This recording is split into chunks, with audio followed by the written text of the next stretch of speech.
ایک بہت اہم مسئلہ ہے جو سوشل میڈیا پہ دیکھنے کو آتا ہے. جو شوبز کے لوگ ہیں جو ڈراموں میں یا گانے گاتے ہیں یا ایکٹر ہیں اس طرح کے، جب وہ اس طرح کا کوئی کام کرنا ہوتا ہے، مثال انہوں نے کوئی اس طرح کی اکیڈمی بنانی جس میں سنگ یعنی گانے سکھائے جاتے ہیں، ماڈلنگ سکھائی جاتی ہے، ایکٹنگ سکھائی جاتی ہے اس طرح کی، اور وہ کہتے ہیں کہ میں انشاءاللہ یہ کام کرنے لگا ہوں، ٹھیک ہے. اور اگر کوئی کہے کہ مطلب میں اس میں داخلہ کیسے لوں گا، تو کہتے ہیں سب سے پہلے تو بسم اللہ آپ سے ہی کروں گا، یعنی اس کام کی دعوت اس طرح کی میں آپ سے ہی کروں گا. اور لوگ پھر اس پر ان کی حوصلہ افزائی بھی کرتے ہیں، باقاعدہ ان کو داد دیتے ہیں کہ یہ کتنی اچھی بات کی ہے. پھر ان کاموں کو بھی فخر سے بیان کرتے دیکھیں الحمدللہ میں نے یہ کام اس دور میں شروع کیا اور اس طرح کا الحمدللہ میں نے ترقی کی. یعنی کہ شوبز کے لوگ اپنے ان اعمال کو جو کردار میں، ماڈلنگ میں، سنگنگ میں، ان چیزوں میں، تو ان کے لیے کہنا کیسا ہے؟ سچی بات یہ ہے کہ جہاں بھی الحمدللہ کہا جائے گا نا، وہ اللہ کی نعمت اور اللہ کا فضل اگر یا اس سے متعلق کوئی کام ہو تو اس پر اللہ کا شکر ادا کرنا چاہیے، اللہ کی طرف ایسے الفاظ کی نسبت کرنی چاہیے. تو یہ کام تو سارے فضولیات اور خرافات ہیں. یہاں تو صرف لفظ استغفر اللہ بنتا ہے کہ اللہ تعالیٰ ہمیں ان سے محفوظ فرمائے.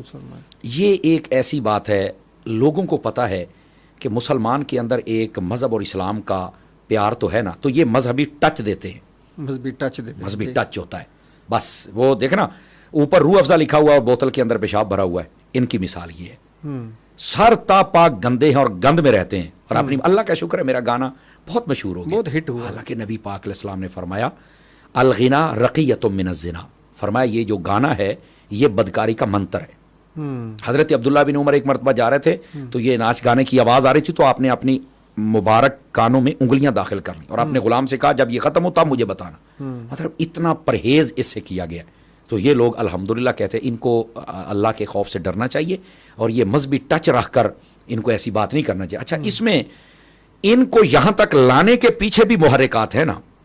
یہ جو آج کل کے ڈیجیٹل قسم کے مولوی ہیں، سمجھ آئی نا جی، خود ساختہ مولوی ہیں جنہوں نے مولویت کا لبادہ اڑا ہے اور ان کو پتہ ہی نہیں ہے دین کی اساس اور بنیاد کیا ہے. ان سے جب سوال ہوتا ہے کہ گانا کیسا ہے تو کہتے ہیں ہاں بالکل ٹھیک ہے، اگر کفریہ نہ ہو، کلمات نہ ہو تو بالکل ٹھیک ہے. اللہ کے بندے کل تک تو نعت پڑھنے پر بھی شرک کے فتوے لگا رہا تھا اور کہتا تھا یہ تو کاروبار ہے، تو فلانا ڈمکانا ہے، تے ہوں گانے باری تو کہنا کہ اگر کلمات کفر نہ ہوں تو جائے تو آپ کو خیر تو ہے. تو جنہوں نے ایسا لنڈا سا دین دیا ہے نا، وہ لوگ پھر بس اوقات بھاگ جاتے ہیں ان کے پیچھے. ترابی شاعی کوئی نہیں، نفل شاعی کوئی نہیں، گانا ٹھیک ہے، اور شراب کہتے 40% سے کم اگر ہوگا اس میں کے اندر نشہ تو بالکل جائز. تو جنہوں نے یہ بے حیائیاں پھیلائی ہیں نا، لوگ سمجھتے اچھا یہ بھی مولوی ہے، یہ بھی اسکالر ہے، یہ بھی پڑھا لکھا ہے، یہ بات کر رہا ہے. تو جو مسجد میں بیٹھے اس نے تو کبھی بتایا نہیں، وہ تو کہتا نظریں جھکاؤ، وہ تو کہتا گانا نہ سنو، اس سے دل سخت ہوتا ہے، تو وہ تو کہتا ہے کہ اس کے طرح دل میں فساد بت، وہ کہتا ہے مولوی نہیں ہے جنہیں سانو ایتھوں تھی رکھا ہے. تو ہمیں اس کے ذریعے یہ جدید ہے، حالانکہ وہ جدید کمینہ ہے جو آپ کو اس طرف لے کے آ رہا ہے. اصل جدید وہی ہے جو آپ کو نبی پاک کے قدموں تک لے کے جا رہا ہے. تو ایسے لوگوں کو توبہ کرنی چاہیے.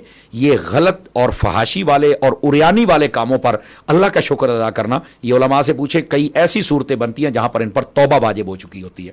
تو ایسوں کو اعتراض کفر کی طرف بھی لے جاتی ہے، بالکل لے کے جاتے ہیں. جیسے بات کہتے ہیں چوری کرنے سے پہلے، کوئی ڈاکہ ڈالنے سے پہلے بسم اللہ پڑھتا ہے. بالکل ایسے ہی ہے. میں وہ صورت بیان نہیں کرنا چاہتا تھا لیکن آپ نے بات کھول دی. تو میں نے واجب کا لفظ بولا ہی اس واسطے ہے نا کہ اوپر توبہ واجب ہو چکی ہوتی ہے. ہاں واجب ہو چکی ہوتی ہے.